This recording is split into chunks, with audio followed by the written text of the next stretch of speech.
Petit 4. Nous étions là-bas, en contact avec les morts insoumis. Ils émergeaient du fond des territoires interdits, ces territoires que nous franchissions dans nos vols. Ils se hasardaient au fortin de Juby ou de Cisneros pour y faire l'achat de pain, de sucre ou de thé, et puis ils se renfonçaient dans leur mystère. Et nous tentions, à leur passage, d'apprivoiser quelques-uns d'entre eux. Quand il s'agissait de chefs influents, nous les chargions parfois à bord, d'accord avec la direction des lignes afin de leur montrer le monde. Il s'agissait d'éteindre leur orgueil, car c'était par mépris, plus encore que par haine, qu'ils assassinaient les prisonniers. S'ils nous croissaient aux abords des fortins, ils ne nous injuriaient même pas. Ils se détournaient de nous et crachaient. Et cet orgueil, ils le tiraient de l'illusion de leur puissance. Combien d'entre eux m'ont répété, ayant dressé sur pied de guerre une armée de 300 fusils, « Vous avez de la chance, en France, d'être à plus de 100 jours de marche. » Nous les promenions donc, et il se fit que 3 d'entre eux visitèrent ainsi cette France inconnue. Ils étaient de la race de ceux qui, m'ayant une fois accompagné au Sénégal, pleurèrent de découvrir des arbres. Quand je les retrouvais sous leur tente, ils célébraient les music-halls où les femmes nues dansent parmi les fleurs. Voici des hommes qui n'avaient jamais vu un arbre, ni une fontaine, ni une rose, qui connaissaient par le Coran seul l'existence de jardins où coulent des ruisseaux, puisqu'ils nomment ainsi le paradis. Ce paradis et ces belles captives, on le gagne par la mort amère sur le sable d'un coup de fusil d'infidèles après 30 années de misère. Mais Dieu les trompe, puisqu'il n'exige des Français, auxquels sont accordés tous ces trésors, ni la rançon de la soif, ni celle de la mort. Et c'est pourquoi ils rêvent, maintenant, les vieux chefs. Et c'est pourquoi, considérant le Sahara qui s'étend désert autour de leur tente et jusqu'à la mort leur proposera de si maigres plaisirs, ils se laissent aller aux confidences. Tu sais, le Dieu des Français, il est plus généreux pour les Français que le Dieu des morts pour les morts. Quelques semaines auparavant, on les promenait en Savoie. Leur guide les a conduits en face d'une lourde cascade, une sorte de colonne tressée et qui grondait.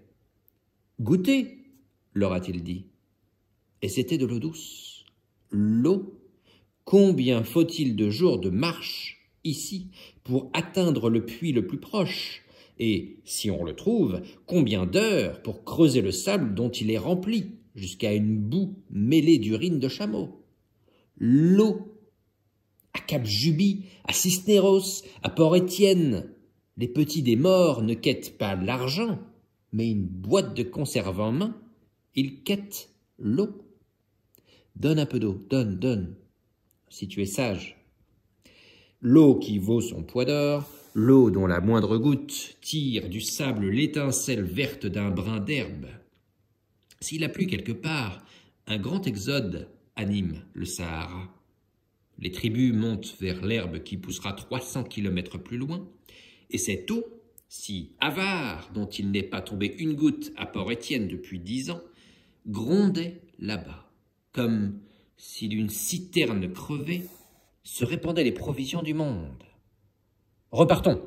leur disait leur guide. Mais ils ne bougeaient pas. « Laisse-nous encore un petit peu... » Ils se taisaient. Ils assistaient, graves, muets, à ce déroulement d'un mystère solennel. Ce qui coulait ainsi, hors du ventre de la montagne, c'était la vie, c'était le sang même des hommes. Le début d'une seconde eût ressuscité des caravanes entières qui, ivres de soif, s'étaient enfoncées à jamais dans l'infini des lacs de sel et des mirages. Dieu ici se manifestait, on ne pouvait pas lui tourner le dos. Dieu ouvrait ses écluses et montrait sa puissance. Les 3 morts demeuraient ainsi immobiles. Mais que verrez-vous de plus? Allez, venez. Il faut attendre. Attendre quoi? La fin. Il voulait attendre l'heure où Dieu se fatiguerait de sa folie. Il se repent vite. Il est avare. Mais cette eau coule depuis 1000 ans. Aussi ce soir n'insiste-t-il pas sur la cascade. Il vaut mieux taire certains miracles. Il vaut même mieux n'y pas trop songer, si l'on n'en comprend plus rien. Sinon, l'on doute de Dieu. Le Dieu des Français, vois-tu, mais je les connais bien, mes amis barbares, ils sont là, troublés dans leur foi, déconcertés et désormais si près de se soumettre. Ils rêvent d'être ravitaillés en orge par l'intendance française et assurés dans leur sécurité par nos troupes sahariennes. Et il est vrai qu'une fois soumis, ils auront gagné en biens matériels. Mais ils sont tous trois du sang d'El Mamoun, émir des Trarza. Je crois faire erreur sur son nom. Je crois faire erreur sur sa prononciation. J'ai connu celui-là quand il était notre vassal. Admis aux honneurs officiels pour les services rendus, enrichi par les gouverneurs et respecté par les tribus, il ne lui manquait rien, semble-t-il, des richesses visibles. Mais une nuit, sans que aucun signe les fait prévoir, il massacra les officiers qu'il accompagnait dans le désert, s'empara des chameaux, des fusils, et rejoignit les tribus insoumises. On nomme trahison ces révoltes soudaines, ces fuites, à la fois héroïques et désespérées. D'un chef désormais proscrit dans le désert, cette courte gloire qui s'éteindra bientôt comme une fusée sur le barrage du peloton mobile d'Attar. Et l'on s'étonne de ses coups de folie. Et cependant, l'histoire d'El Mamoun fut celle de beaucoup d'autres Arabes. Ils vieillissaient. Lorsque l'on vieillit, on médite. Ainsi découvrit-il, un soir qu'il avait trahi le Dieu de l'islam et qu'il avait sali sa main en scellant dans la main des chrétiens un échange où il perdait tout. Et en effet, qu'importait pour lui l'orge et la paix? Guerrier déchu et devenu pasteur, voilà qu'il se souvient d'avoir habité un Sahara où chaque pli du sable était riche des menaces qu'il dissimulait, où le campement avançait dans la nuit, détaché à sa pointe des veilleurs, où les nouvelles qui racontaient les mouvements des ennemis faisaient battre les cœurs autour des feux nocturnes. Il se souvient d'un goût de pleine mer qui, s'il a été une fois savouré par l'homme, n'est jamais oublié. Voici qu'aujourd'hui il herde sans gloire dans une étendue pacifiée vidée de tout prestige. Aujourd'hui seulement, le Sahara est un désert.